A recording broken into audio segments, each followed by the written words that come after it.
The Los Angeles City Council voted Tuesday, August 11, to initiate the process of establishing an Office of Anti-Corruption and Transparency, which would oversee, investigate and subpoena city officials. The council voted to also establish an Inspector General for Land Use and Development, whose position would focus on preventing corruption and increasing transparency on land use and planning decisions, according to Councilman David Ryu, who introduced both proposals.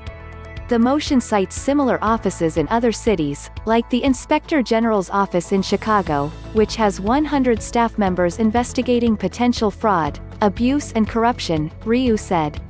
It is beyond clear that we need more oversight in City Hall and more accountability and transparency over planning and land use decisions, he said. Cities across the U.S. have inspector generals that investigate and root out corruption before they become federal crimes. It's time for an Inspector General in Los Angeles. The proposed office could exist on its own or within the City Controller's Office or Ethics Department, Ryu said. The number of fraud investigators in the City Controller's Office has been reduced in the Los Angeles budget from 4 in 2008 to 1, which is far too low, Ryu said in a letter to the Council's Budget and Finance Committee. City staff will now report back to the Council on the feasibility, funding and structure of such an office in City Hall. Ryu said his motion was first introduced amid a sweeping FBI and Department of Justice probe into corruption around real estate development and the abuse of land use power in Los Angeles. That probe led to the arrests of suspended Councilman Jose Hazar and former Councilman Mitch Englander.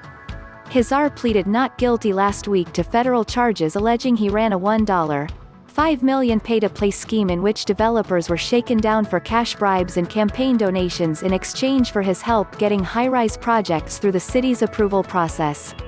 On July 7, Englander pleaded guilty to a federal criminal charge for obstructing an investigation into whether he took cash, escort services and other gifts from a businessman involved in major development projects in the city. Ryu has also filed motions to remove the power city council members have to interfere in specific development projects before the City Planning Commission.